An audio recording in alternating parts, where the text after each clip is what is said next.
ஓடி விளையாடு ஓய்ந்திருக்கலாகாது. அதுக்கு தான் சூப்பர் சரவணா ஸ்டோர்ஸ்ல சம்மருக்கு ஆடைகள் வாங்கும் போது அவுட்டோர் கேம்ஸ் ஃப்ரீ.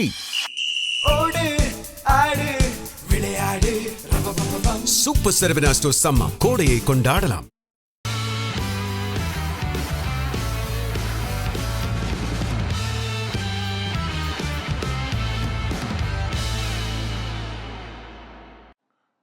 நேயர்களே, டீலிமிட்டேஷன் என்றால் என்ன? கிவன் அக்கவுண்ட் ஆஃப் டீலிமிட்டேஷன், தொகுதிக்கான மறுவரையறை.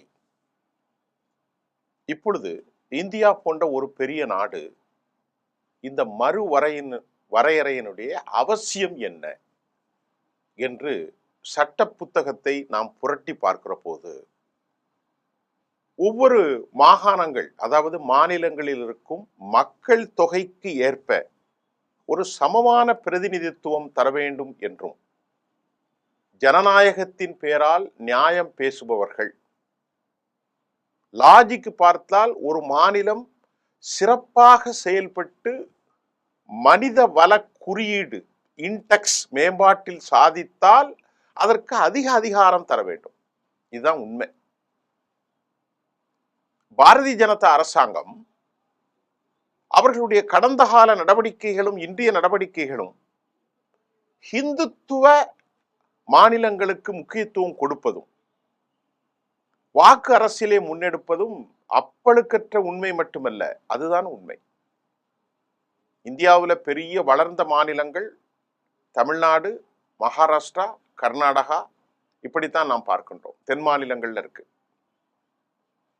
ஆனால் குழந்தை பிறப்பின் வேகத்தை கட்டுப்படுத்திய தமிழ்நாடு, வளர்ச்சியில் மேலோங்கிய தமிழ்நாடு, அதிகார பசிக்கு ஆளாகி இன்றைக்கு தனது அடையாளத்தை இழக்கக்கூடிய அபாயம் இருக்கிறது. இதுல திமுக, அதிமுக, பாஜக, காங்கிரஸ் அப்படின்னுலாம் நாம பார்க்க வேண்டியதே அல்ல. நாம் பார்க்க வேண்டிய ஒரே ஒரு விவகாரம், இந்த விவகாரத்தில் நமது உரிமைகள் பறிக்கப்படுவதும், நாட்டின் வளர்ச்சிக்கு அதிக உழைப்பையும், அதிக அறிவையும், அதிக ஏற்றுமதியும், அதிக வளர்ச்சியும் வரியையும் கொடுக்கின்ற ஒரு தேசம், ஒரு மண் இன்றைக்கு ஆட்சியாளர்களின் சூட்சமத்திற்காக, தவறான நடவடிக்கைகளுக்காக பழிவாங்கப்படுகிறதா என்ற கேள்வி நமக்கு எழும். இங்கே நீங்கள் பாருங்கள், தமிழ்நாட்டை பொறுத்தவரை மருத்துவத்தில் நாம் தான் முதலாவதாக இருக்கிறோம். கல்வியில் மிகுந்த சிறந்த கல்வியும் கட்டமைப்பும் தமிழ்நாடு தான் இருக்கிறது. உட்கட்டமைப்பில் மிகச்சிறந்த உட்கட்டமைப்பை பீகாரை கம்பேர் பண்ணா 100 மடங்கு பெட்டர். அதே போன்று வறுமை ஒழிப்பிலும் தமிழகம்தான் பெஸ்ட். இத்தனை சிறப்புகளை கொண்டிருக்கிற தமிழ்நாடு, இதோ உங்கள் மாநிலத்தின் எம்பி சீட்டுக்களை நாங்கள் பாதியாக குறைக்கிறோம் என்று ஒரு விசித்திரமான ரிவார்டு கொடுக்க முயல்கிறதா மத்திய அரசாங்கம். ஆளும் அரசாங்கங்களும் எதிர்க்கட்சிகளும் இதை தென் மாநிலங்களுக்கு இழைக்கப்படும் ஒரு மாபெரும் வஞ்சகம் என்று கொதிப்பதில் எந்த தவறும் இல்லை. ஏனென்றால் இதன் பின்னணியில் உள்ள மத்திய அரசின் உள்நோக்கத்தை பார்த்தால் ஒரு விஷயம் உங்களுக்கு தெளிவாக புரியும். தென்னிந்தியாவில், குறிப்பாக தமிழ்நாட்டில் நாமும் என்னென்னவோ செய்து பார்த்தோம், வெற்றி பெறவே முடியலையே. சரி, பேசாமல் அவர்கள் மாநிலத்தின் அரசியல் மதிப்பீட்டை குறைத்து விட்டால் என்ன என்று மத்திய பாரதிய ஜனதா அரசின் மாஸ்டர் பிளானாக இது எதிர்க்கட்சிகளால் பார்க்கப்படுகிறது. அதில் உண்மை உண்மை உண்மை உண்மைதான் உண்டு. இந்த டீலிமிட்டேஷன் என்பது மறுவரையறை என்ற ஆங்கிலத்தின் தமிழ் பதத்திற்கு எதிரினுடைய கோட்டையை பிடிக்க முடியாவிட்டால் அந்த கோட்டையை அரசியல் வரைபடத்தில் இருந்து சிறிதாக்கி விட்ட வேண்டும் வித்தை இது. மொத்தத்தில் தொகுதி மறுவரையறை என்பது நாம் கஷ்டப்பட்டு டயட் இருந்து உடல் எடையை குறைத்து ஒரு ஆரோக்கியமான மாறிய பிறகு, நீங்க ரொம்ப ஒல்லியா இருக்கீங்கங்க, அதனால உங்களுக்கு ரேஷன்ல அரிசி கிடையாது என்று சொல்லிவிட்டு பக்கத்தில் இருக்கும் இலையில் வடை பாயாசத்தோடு வகை தொகை இல்லாமல் சாப்பிட்டு கொண்டிருப்பவர்களுக்கு பிரியாணி அண்டாவை தூக்கி கொடுப்பது போலதான் நம் சகோதரர்களான வடமாநிலத்தவர்களும் பயனடைகிறார்கள் என்றால் அதில் எந்த தெளிவும் உறுதியும் இல்லை.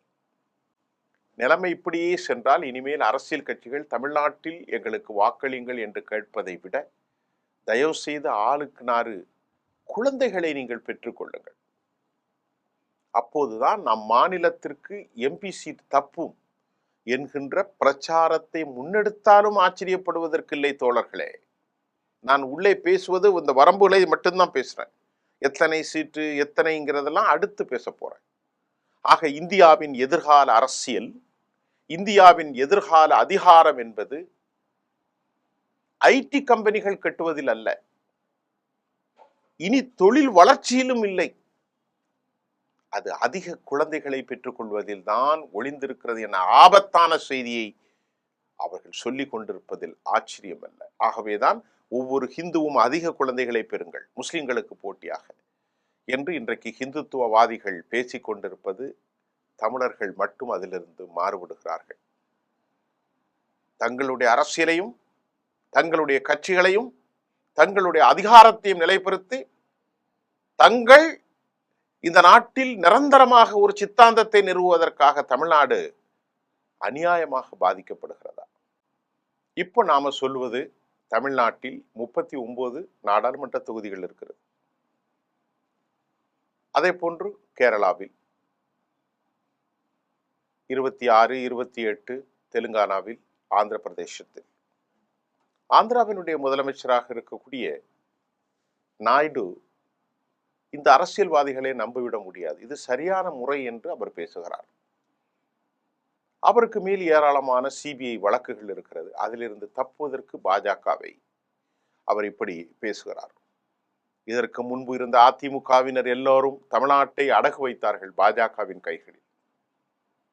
பாஜக கொண்டு வந்திருக்கக்கூடிய மதச்சார்பின்மைக்கு விரோதமான சிஏஏ வழக்குகள் எல்லாவற்றிலும் அவர்களை தங்கள் ஊழல் வழக்குகளிலிருந்து தப்புவதற்காக ஆதரவு கொடுத்த ஒரு கொடூரமான நிலை இன்று ஆட்டை கடித்து மாட்டை கடித்து மனிதனை கடிக்கின்ற ஒரு நிலைக்கு வந்துவிட்டது.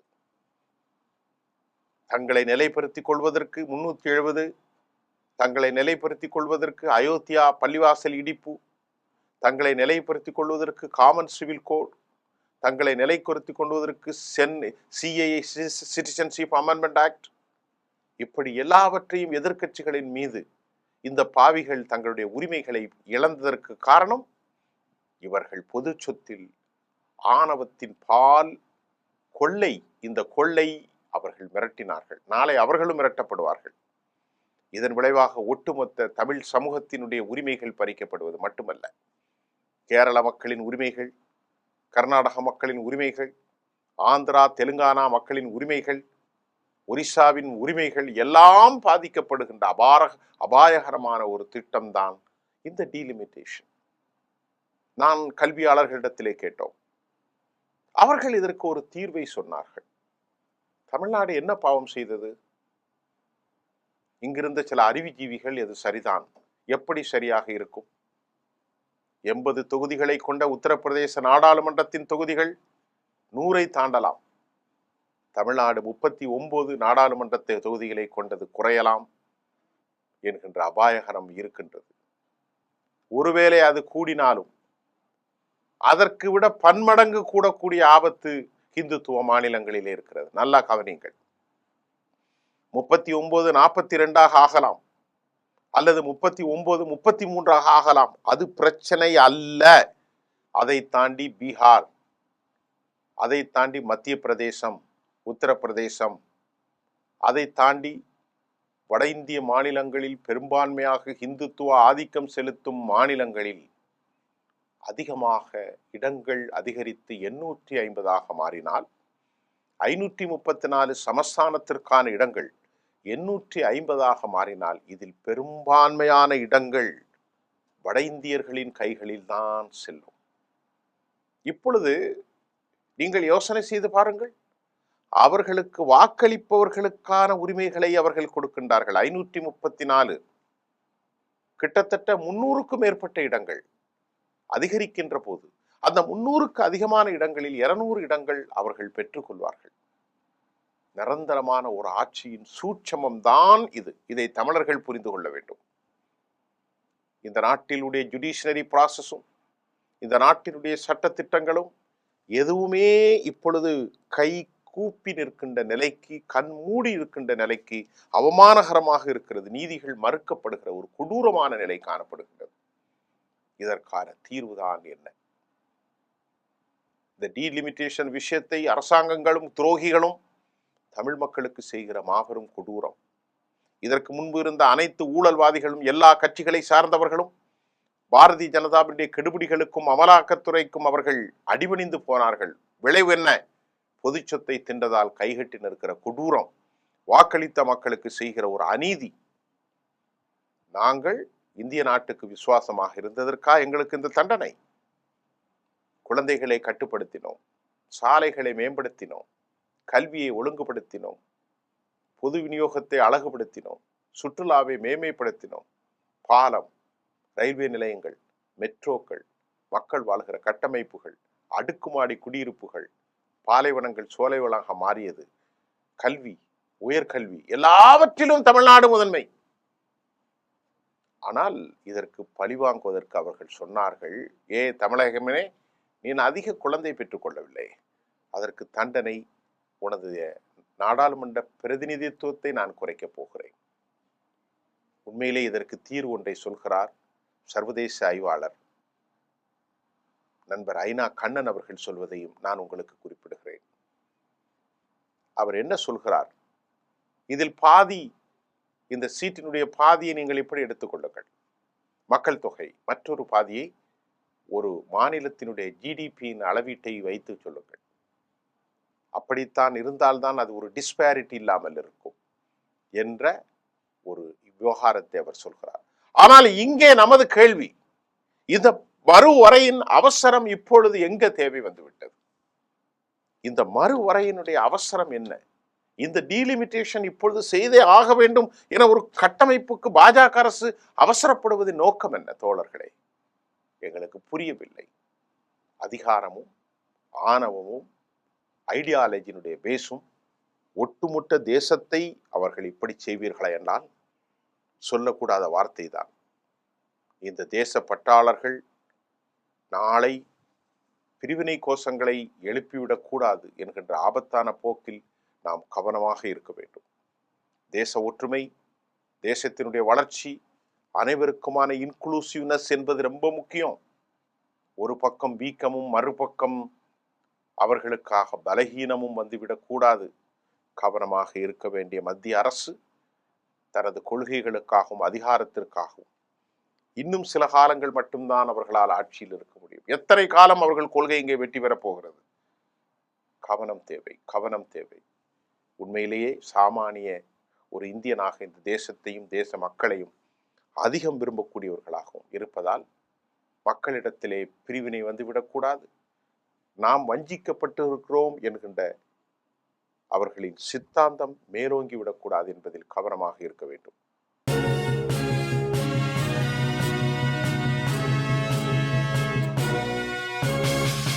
உடனுக்குடன் அப்டேட் தெரிந்து கொள்ள ஜெம் டிவி தமிழ் ஆப்பை இன்ஸ்டால் செய்யவும்.